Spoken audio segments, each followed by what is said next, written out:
So slow motion time flies by.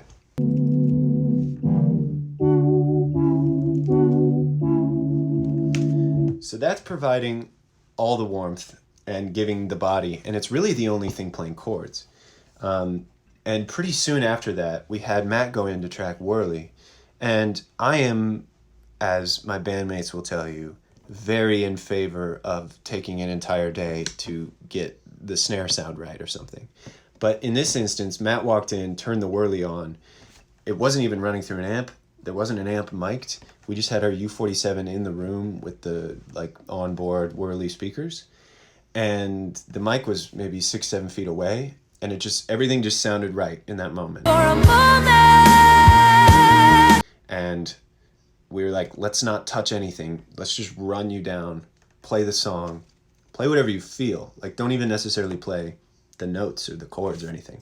And it's a really noisy signal, and it gives the whole thing sort of the vibe that we hope you're hearing. So here's just the Whirly.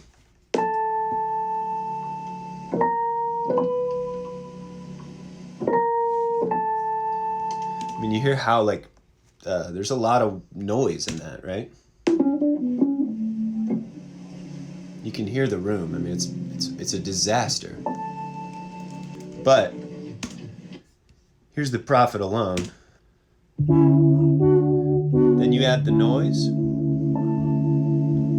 Oh, it's almost gives it a tape feel. So that was sort of the underlying bed. We did the same thing with the guitar, actually, where we mic'd it from super far away. The best example of that tone that we're always chasing is John Mayer's Something Like Olivia. The guitar solo on that, it sounds like the mic is 27 feet from the amp. So here's the guitar.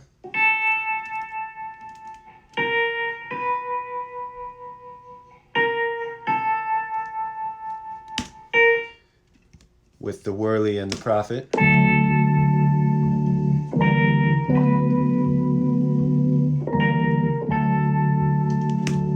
I don't know if most people know this. Carlos, despite his bullying, is a amazing upright bass player, and he's playing upright bass on this song, Pizzicato.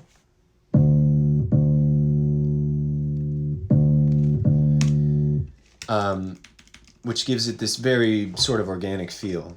But what we ended up doing, it was a Saturday, just me and Carlos in the studio. He brought Big Betty in, which is the name of his bass.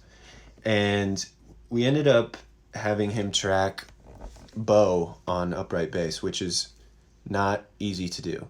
It didn't sound easy. It sounded very difficult. So here's what that sounds like in the verse.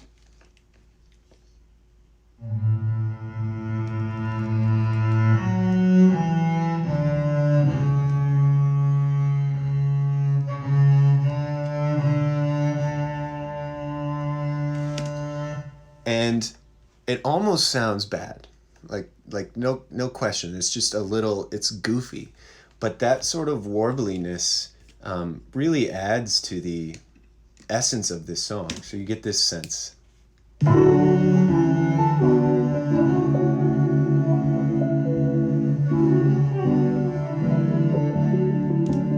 And then for the chorus, we just had him essentially play a whole orchestra with an upright bass that we were pitching around, and it was a bit of a nightmare, but it ended up sounding super cool. So here's all of those parts together.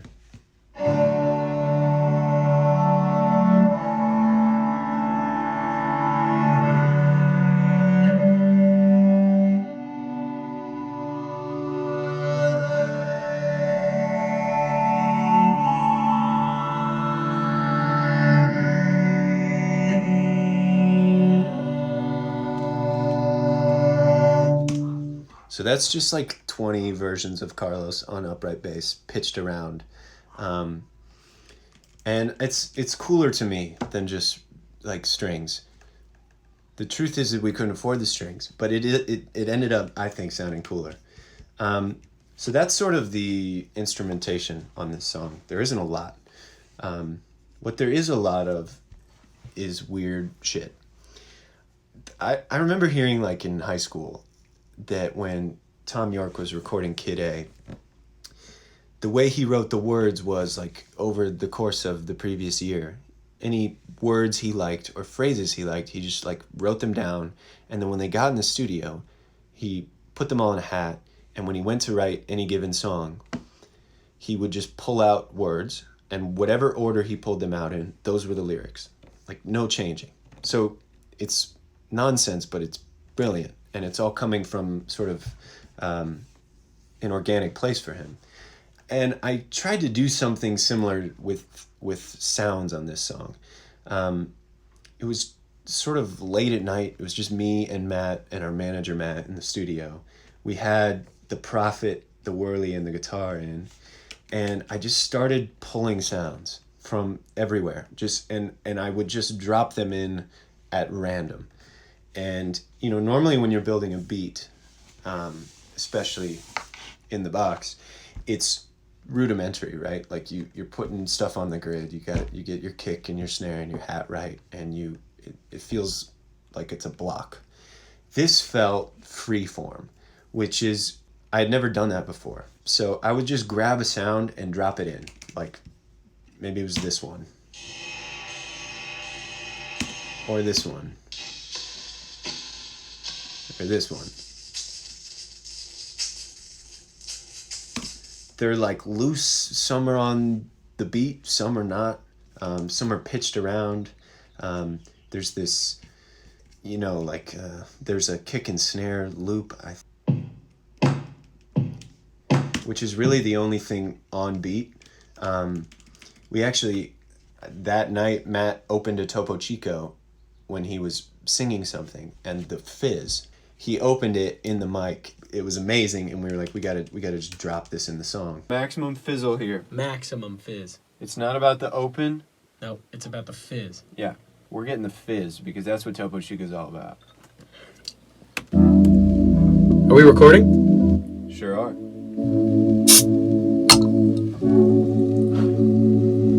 Did you hear that fizz?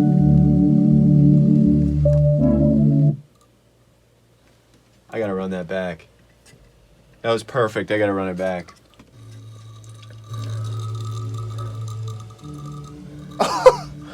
Oh my god, it's a fucking pile of bees. Wow. And then we ended up taking sort of a lot of melodic samples too and just pitching those around to create the chords. So, for instance, this one pitched down a half step and time stretched, you get this. Or this one.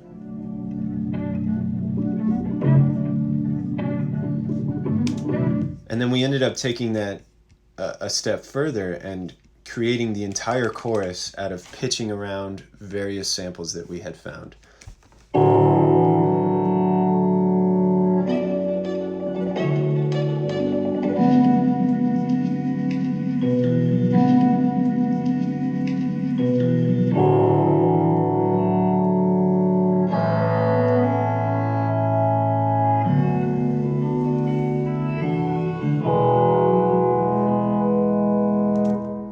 So that, with all the drums in the chorus, you get this.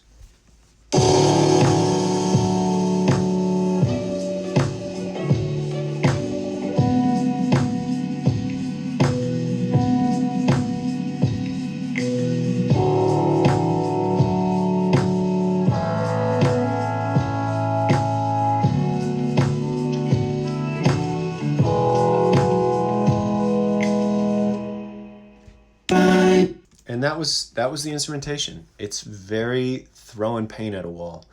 And it was a really cool experiment that paid off. It never done anything like that before. And the whole first two verses and pre, you get a sort of clue about the beat that's coming in. Like you hear the sounds, like the snaps or the claps, but they're not in time. They don't make anything continuous. And it sort of feels like everything's tumbling into that chorus when everything comes together. So the vocals in the chorus we tried so many things. Obviously, we tried just doing straight 3-part first, but it felt too big for the sentiment. So what we ended up doing, there's Scott tracked on an octave, which sounds like this. I can't quite recall the man I was, it seems up late, and now he's me. But then the 3-part only comes in on that very last line, which is sort of the crux of the whole thing, right? While you're searching for a rhyme, the slow march of time flies by. But we still wanted there to be a sense of harmony in this chorus. So we ended up making a vocoder sit underneath, which sounds like this.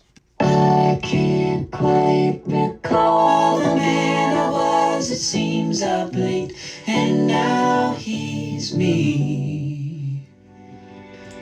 When did all these just the other days turn into distant memories? Which is big, but not obtrusive.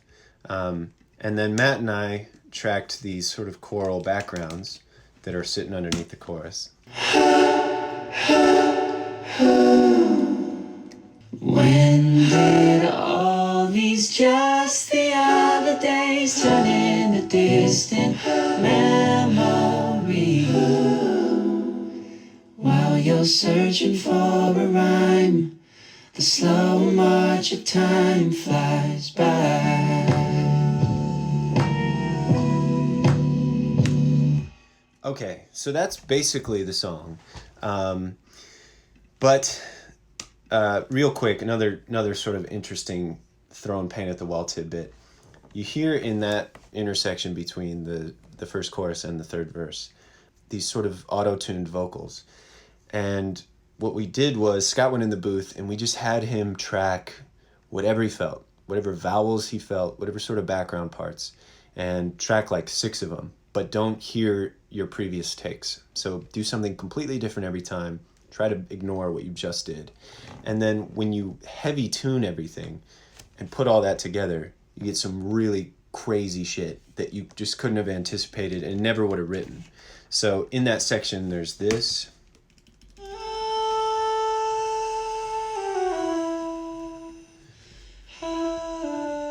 With this on top. There's all these. So all those together, you get this.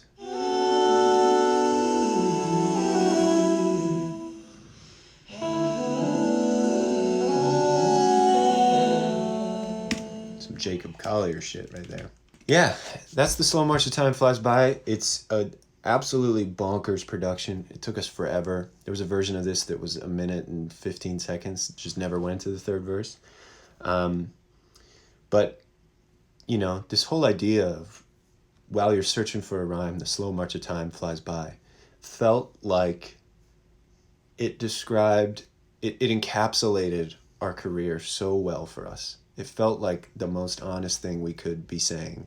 There's this feeling of like, how the hell was that 10 years ago? You know, time is so fluid. And this song is really special. It's really special for us.